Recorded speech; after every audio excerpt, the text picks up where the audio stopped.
As you can tell, I don't have the beautiful accent because I'm actually Dino's sister. So I just want to say a couple of words. I'm joined by Lindsay's wonderful sisters and mom. My brother Craig is right over there. We're so happy you were killed, can I just say? Got the best line ever.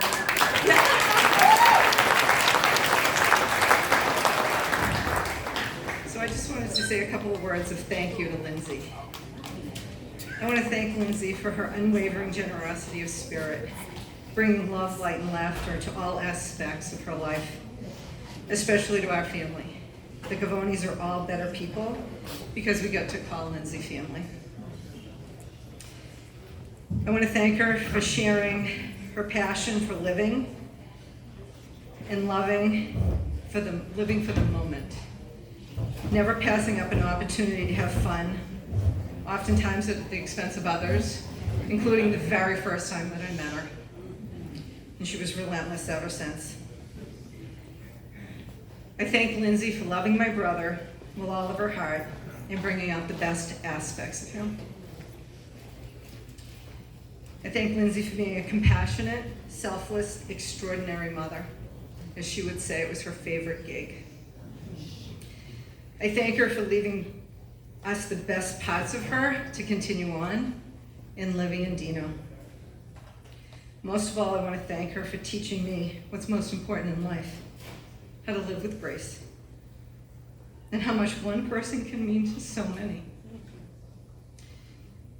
I will always love Lindsay. I will always miss her.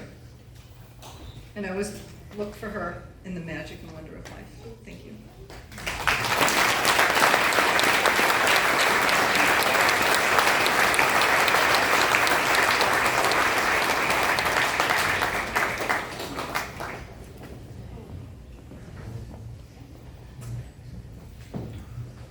Hi, I'm Lauren. I'm the big sister, the oldest sister. Not the oldest, but the oldest girl. For those that know me, you'll know I'm not often stuck for words. But what do you say when the unreal, the unspeakable, the unthinkable becomes real?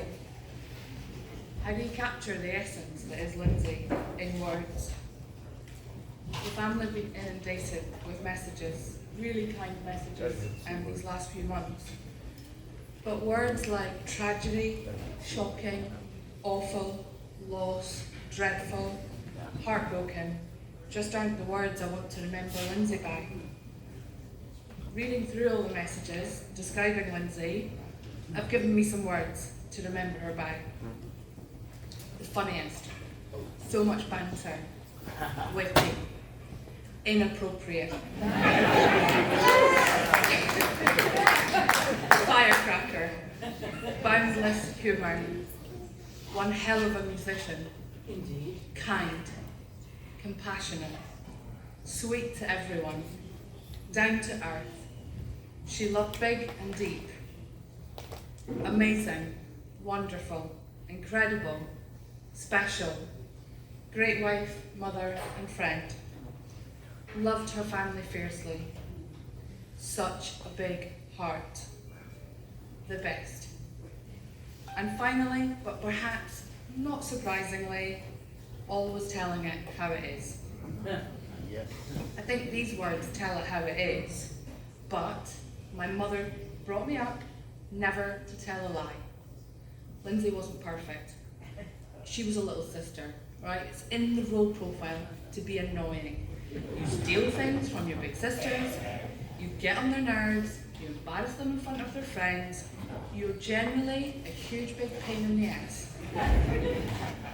But Lindsay had a fire in her belly, a real drive to make things better. For her, for her family, for her house, for the people she loved. And that's what I admire the most about Lindsay. She always wanted better. So in her honour and her memory, that's how we go on, trying to do better for Lindsay.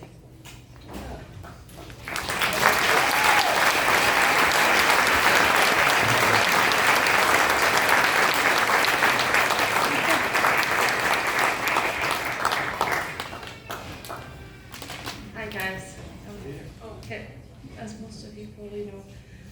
I'm not going to do a big speech. I'm better saying something in poetry, so I've written a little poem. We started our journey as one in the womb and entered this world as two. You came along first, just to suss the place out, and continued to lead us askew. The older we got, the more havoc we wreaked. At 2 flooded that campsite in France. And before we were 10, we were at it again, throwing old Jimmy's LPs as we danced.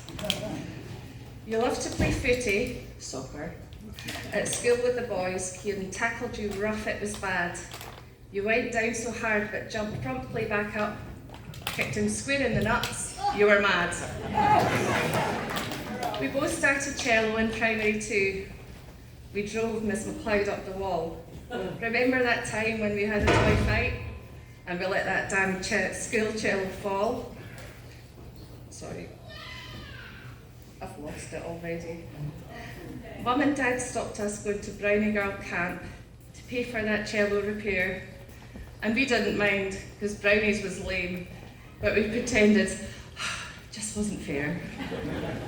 By the time we were 12, we were split up in class, just to see if we'd learn to behave. But we still played our pranks on our teachers and mates and picked fights with the boys. We were brave. We went to high school in the year 93. We were split once again. It was bad. But you learned to make friends of your own and you thrived. But I struggled. It made me quite sad. You see, as a leader, you had it all sussed. Your confidence stood out a mile. I was always just happy to tag on behind. I preferred to stay back and just smile. We both studied music. You were such a star. Your talent was clear from the start. And every weekend we spent in the pub, pranking folk trying to tell us apart. On our 21st birthday, you took on a gig down in London with some of your friends. So I travelled down early to be with you there and surprised you in London's West End. And the surprises continued until this June passed, when Heather and I came to stay. Little man's face when we came out the gate was a sight. He believed you were picking up Dave. Like every visit, they were packed full of fun. We'd do theme parks and dress up the same, shouting, "I love Dick's," outside sporting goods stores. I don't love Dick's.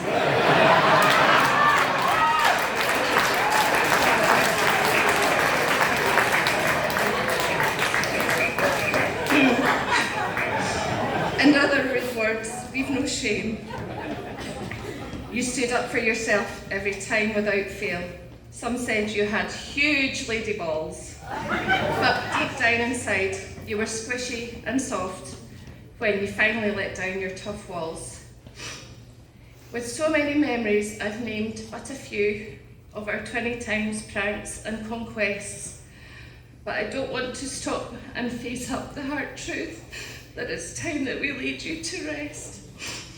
You're the best mum, wife, sister, daughter, niece, friend, and best twinnie we'll never forget. You were loyal and fierce and raised strong, smart kids. With your love, wit and values, they're set. I promised to look out for Dino and Liv, but I'll never replace their great mum. From day one, I've been proud of all things they've achieved, Liv's soccer and your star kicker son. I'm proud to have started this journey with you, and I promise to strive for the best. For Daddy, for Junie, the cats and the kids. Sleep tight, twinnie, it's time for a rest. With Mum Craig, Lorne and Leslie, I'll form a tight bond so that we can all honour your name. We will never forget you were part of our gang, but life will never be quite the same. Yes, we started our journey as one in the womb and entered this world as two. We'll continue to carry your love in our hearts. Night night, twinnie, I'll always love you.